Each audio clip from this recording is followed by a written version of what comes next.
Hello dear student, आप सभी का स्वागत है एप्सिलॉन एजुकेटर की इस अमेजिंग प्लेटफॉर्म पे। आज हम कुछ क्वेश्चंस करेंगे जो कि ट्रिग्नोमेट्रिक रेशियो पे बेस्ड होंगे, ताकि हम अपने कॉन्सेप्ट्स को क्लिस्टर क्लियर कर सकें। तो यहाँ पे क्वेश्चन दिया हुआ है, in a right angle triangle ABC. ये जो ट्राइंगल बना है इसे राइट एंगल ट्राइंगल पढ़ते हैं, एबीसी। यहाँ पे एक राइट एंगल ट्राइंगल एबीसी है, फिगर दे रखा है। Right angle at B, right angle जो है बी पे है। ए बी की वैल्यू दी है 24। ये जो ए बी है 24 है, मैं यहाँ पे लिख भी देता हूँ 24 सेंटीमीटर। आपकी ए बी की वैल्यू दी हुई है और बी सी की वैल्यू 7 सेंटीमीटर। बी सी की वैल्यू 7 सेंटीमीटर है। तो हमें डिटरमाइन करने को कह रहे हैं। पहला ए, इसका फर्स्ट पार्ट है, साइन ए और कोस ए की वैल्यू हमें बतानी है। साइन ए और कोस ए की वैल्यू निकालने से पहले हमें यहाँ पे हाइपोटेनस ए सी को निकालना पड़ेगा। हाइपोटेनस एसी को निकालने के लिए हम क्या करेंगे, पाइथागोरस थ्योरम का यूज करेंगे। हमने पिछले वीडियो में ही देखा था कि पाइथागोरस थ्योरम क्या होता है। तो आइए यहाँ पे यूज करते हैं पाइथागोरस थ्योरम का। तो by using Pythagoras theorem, Pythagoras theorem क्या कहता है, हाइपोटेनस एसी का square is equal to base, base का स्क्वायर। अब बात आती है कि इस राइट एंगल ट्राइंगल में बेस कौन होगा। ये ए बी बेस होगी या फिर बी सी बेस होगी। इसको हल करने का मैंने पिछले लेक्चर में ही एक तरीका बताया था कि देखिए, इस क्वेश्चन में ए पार्ट में क्या कह रहा है, साइन ए के बारे में बात कर रहा है और कोस ए के बारे में बात कर रहा है। यानी कि इस वाले एंगल के बारे में बात कर रहा है, तो बेस यहाँ पे क्या होगा, ए बी ही होगा। क्योंकि ये जो एंगल है ए, ये किस पे बना हुआ है, ए बी पे बना हुआ है। और ये जो ए सी है, ये तो हमारा हाइपोटेनस है, ये तो फिक्स ही है, क्योंकि ये राइट एंगल ट्राइंगल बी जिस पे बन रहा है, राइट एंगल बी बन रहा है, तो इसकी सामने वाली साइड को हम हमेशा हाइपोटेनस कहते हैं, ये तो फिक्स है। अब बात बेस क्या होगी, बात है कि बेस क्या होगी। तो क्वेश्चन में ए के बारे में कहा है, साइन ए और कोस ए के बारे में पूछ रहा है। तो ए यहाँ पे है, तो ये किस साइड पे है, ए बी साइड पे है, तो बेस यहाँ पे हमारा ए बी होगा। तो आइए हम पाइथागोरस थ्योरम पे थे। तो पाइथागोरस थ्योरम क्या कहता है, एसी का स्क्वायर, हाइपोटेनस एसी का square is equal to base का स्क्वायर, जो कि हमारा क्या है, बेस ए बी है, तो ए बी का square plus perpendicular B C का स्क्वायर। तो यहाँ पे हम अपनी वैल्यू पुट करते हैं। ए बी दे रखी है हमारा 24, तो इसका स्क्वायर प्लस बी सी यहाँ पे क्या है 7 है, तो 7 का स्क्वायर। तो 24 का स्क्वायर क्या होता है 576 प्लस 7 का स्क्वायर क्या होता है 49। अगर हम इसको ऐड करेंगे तो हमारे पास क्या आ जाएगा 625, जो कि किसकी वैल्यू है, ए सी स्क्वायर की वैल्यू है।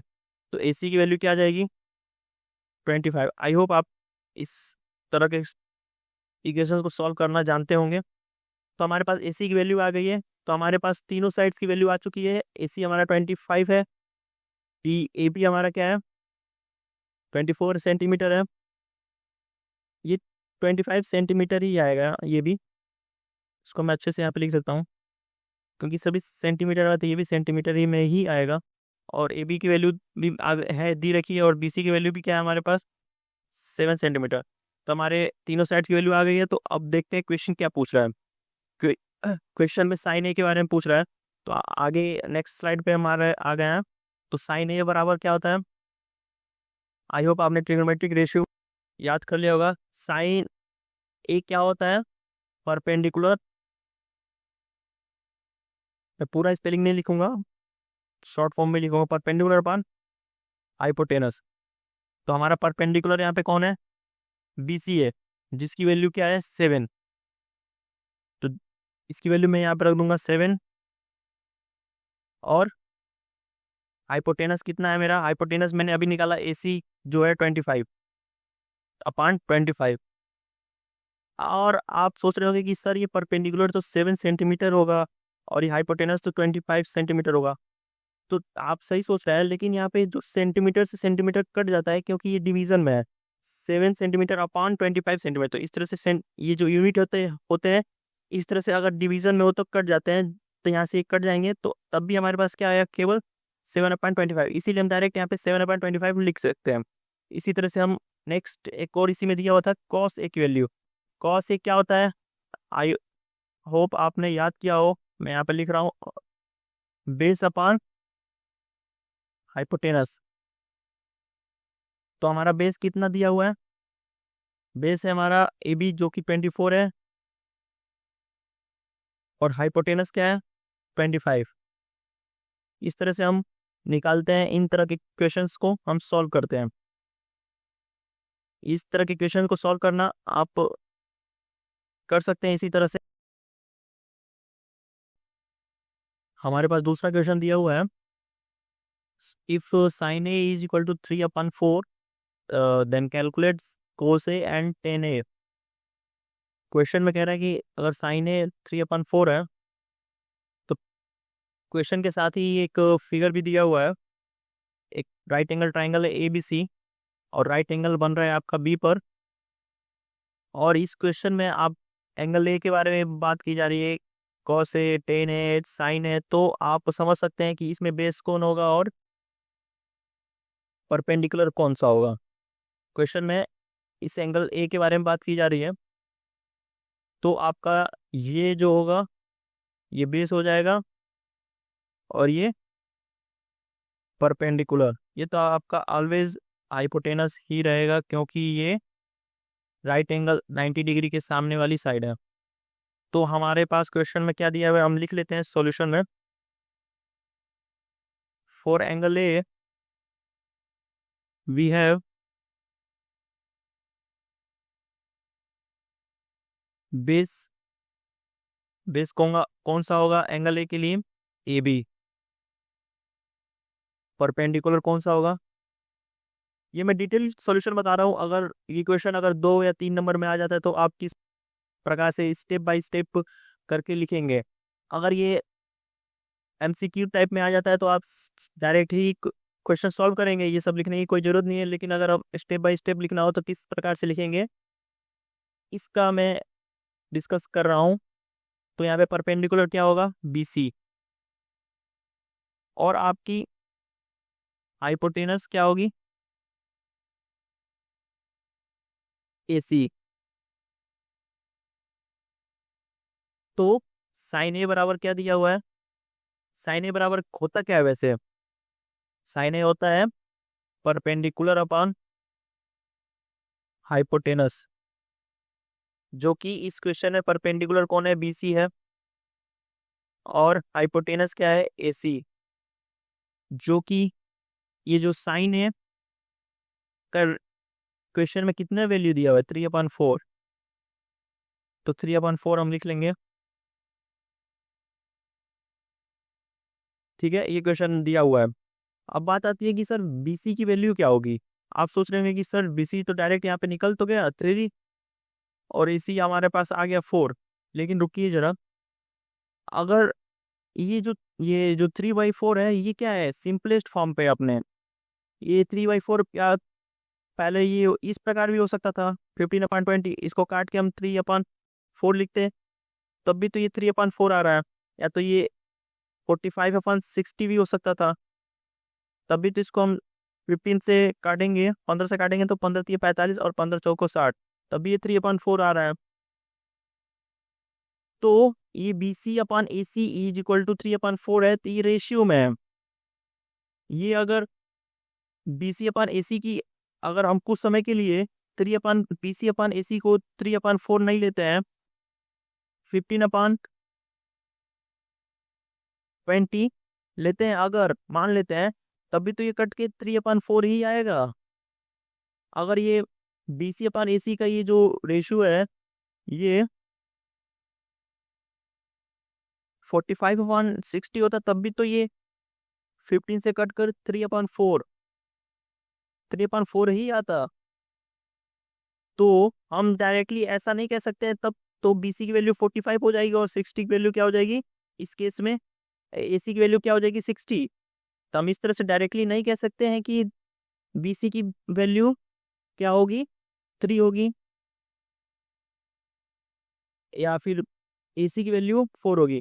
इसको हमें एक कांस्टेंट लेना पड़ेगा, इसके साथ 3 और 4 के साथ कांस्टेंट लेना होगा K को। आप सोच रहे हैं कि ये कांस्टेंट K क्या करेगा भाई? अगर हम ये कांस्टेंट K यानी कि 3 से मल्टीप्लाई होगा, 3 को अगर K की वैल्यू अगर 15 होती है, मान लेते हैं अगर 3 की वैल्यू 15 होती है तो इसकी वैल्यू क्या हो जाएगी? 40/60। अगर उस K की वैल्यू अगर उस K की वैल्यू क्या होगी? 4 होती है, 4 नहीं,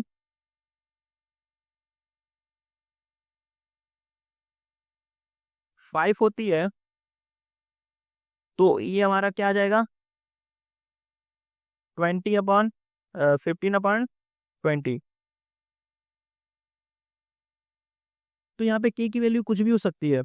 अगर K की वैल्यू 1 हुई, अगर खुदा ना खास्ता अगर K की वैल्यू 1 हो गई, तभी आपका क्या आ जाएगा? 3/4 ही आ जाएगा। अब ये K के ऊपर है कि इसकी क्या वैल्यू हो रही है। अब हम देखते हैं कि अगर K की वैल्यू निकालने की जरूरत भी है कि नहीं। आगे क्वेश्चन में हमें निकालना क्या है वैसे? cos है और tan है, तो देखते हैं क्या अगर हम K की वैल्यू निकालना भी है कि नहीं। तो हम हमें तो पहले तो हमें निकालना है कि हमारा हाइपोटेनस कितना है। तो चलिए हाइपोटेनस, नहीं, हाइपोटेनस AC तो हमारे पास आ गया है 4K और BC की वैल्यू 3K आ गई है। तो हमें निकालना क्या है? बेस की वैल्यू निकालनी है। बेस कैसे, ये इसको कैसे निकालते हैं हम? पाइथागोरस थ्योरम से। चलिए पाइथागोरस थ्योरम को यूज करते हैं। आ गए हम पाइथागोरस यूज करने के लिए। और पाइथागोरस थ्योरम से अगर हम AB की वैल्यू निकालते हैं तो AB की वैल्यू कैसे आती है?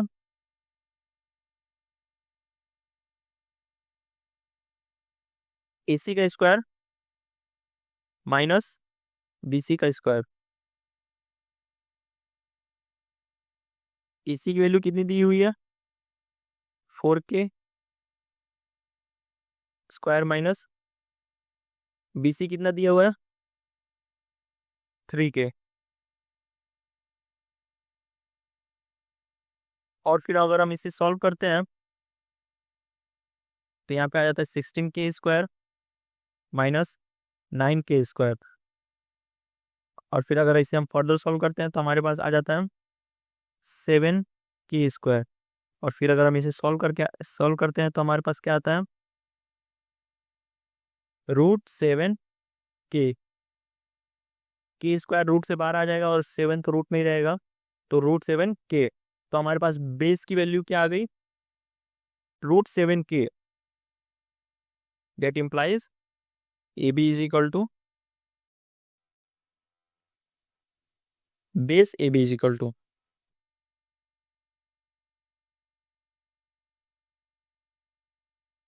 √7K। हमें क्वेश्चन में क्या पूछा हुआ है? cos A और tan A की वैल्यू। तो cos A बराबर क्या होता है? Base upon hypotenuse. बेस अभी हमने निकाला √7K अपॉन हाइपोटेनस। हाइपोटेनस कितना दिया हुआ है भाई? Hypotenuse AC equal to 4K। और आप देख सकते हैं कि ये K से K कट जाएगा और क्या आ जाएगा हमारे पास? √7/4। तो अब आप देख सकते हैं कि K की यहाँ पे वैल्यू निकालने की हमें जरूरत नहीं पड़ी और ये अपने आप इस तरह फ्रैक्शन में आकर कट गया। तो आप यहाँ पे अगर कोई लड़का इस क्वेश्चन को सॉल्व करते हुए इस के को नहीं मानता है यहाँ पे, जो कि वो गलत तरीके से कर रहा है, तब भी उसकी वैल्यू सही आएगी, क्योंकि अंत में हम आंसर निकालते समय ये के फ्रैक्शन में आकर कट जाता है। लेकिन अगर करने का सही तरीका देखा जाए तो यहाँ पे हमें के एज्यूम करना पड़ेगा, क्योंकि वो BC की डायरेक्ट वैल्यू हम 3 नहीं ले सकते हैं, क्योंकि वो ये BC/AC का ये फ्रैक्शन है। ये फ्रैक्शन कुछ भी हो सकता था, जिसे अंत में फाइनली कट कर वो क्या हो जाता है? सिंपलेस्ट फॉर्म पे 3/4 आता है। ठीक है, मुझे लगता है आप समझ चुके होंगे। तो हम अपने एक और रिक्स में दिया हुआ है tan A की वैल्यू क्या होगी। यहाँ पे तो अभी जगह नहीं है, इसी में हम एडजस्ट कर ले रहे हैं। टेन ए क्या होता है, परपेंडिकुलर अपॉन, मुझे लग रहा है नेक्स्ट स्लाइड पे चलना ही होगा। 10 ए इक्वल टू क्या होता है, परपेंडिकुलर अपॉन बेस, और हमारा परपेंडिकुलर यहाँ पे कितना है, BC 3K, और बेस हमारा कितना आया था, √7K।